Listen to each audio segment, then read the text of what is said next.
मैं अपने किसान को खुशहाल देखना चाहता हूँ। मैं इस काम में लगा हूँ। किसान अपनी सब्जियाँ खुद उगाएं और लाखों रुपए कमाएं। अस्सलाम वालेकुम व्यूअर्स, हाशमी ऑर्गेनिक फार्मिंग में खुश आमदीद। कैसे हैं दोस्तों आज की वीडियो सब्जियों की काश्त और सब्जियों से लाखों रुपए मुनाफा कमाने पर है। सब्जियां भी एग्रीकल्चर का एक हिस्सा है।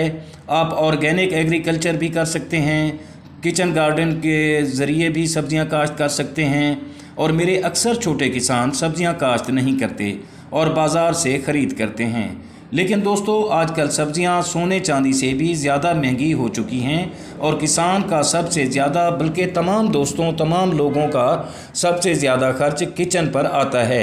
हम अपनी सब्जियां खुद उगाकर इस किचन के खर्च को कम कर सकते हैं, बल्कि ज़ीरो कर सकते हैं। छोटा किसान नमक के अलावा हर चीज़ खुद काश्त कर सकता है, जिसमें लहसुन, प्याज, धनिया, सब्जियां, मिर्च, सलाद और गोश्त हासिल करने के लिए घरेलू सतह पर मुर्गियां भी पाल सकता है।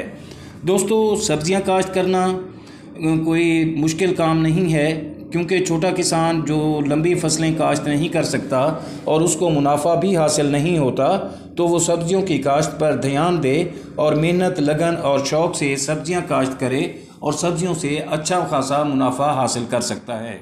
सब्जियों की काश्त क्योंकि एग्रीकल्चर फार्मिंग का हिस्सा है, तो किसान को ज़रूर काश्त करनी चाहिए। और इसके अलावा जो दोस्त अपने घरों में जगह रखते हैं या उनकी मकसद है कोई सेहन है या बैकयार्ड है, तो वो भी किचन गार्डनिंग के ज़रिए अपने किचन का खर्च कम कर सकते हैं।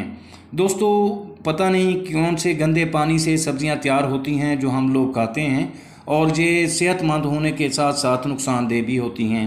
तो मेरा ये कहना है कि तमाम लोग अपने अपने घरों में जहाँ भी उनको जगह मिले, चाहे घर के छत पर भी सब्जियां उगाएं और कोशिश करें कि ताज़ा सब्जियां घर की तैयार की हुई इस्तेमाल करें।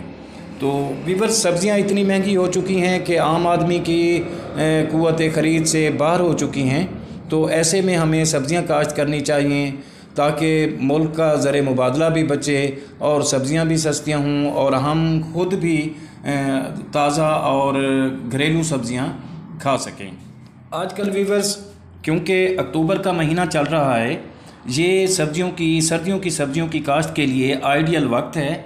आप इस वक्त में सब्ज़ मिर्च, धनिया, पालक, मेथी और इसके अलावा लहसुन भी उगा सकते हैं और सलाद पत्ता भी उगा सकते हैं।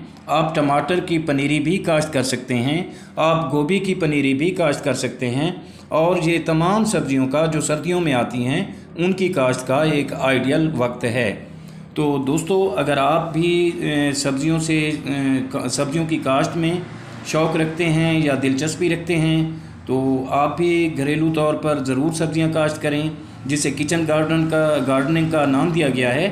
और अगर आपको बीज बाज़ार से कोई तसल्ली बख्श नहीं मिलते, तो आप ज़राअत के दफ्तर से जो है महकमा ज़राअत जो है हमारा, वो एक पैकेट 100-150 रुपये में फ़रोख्त करता है किचन गार्डनिंग के लिए। और उसमें तकरीबन मेरे ख़्याल में 7-8 बीज होते हैं, जिनमें पालक, मेथी, गाजर, मूली, शलजम, ये सारियां चीज़ें जो हैं सब्ज़ियां उस पैकेट में मिल जाती हैं आपको।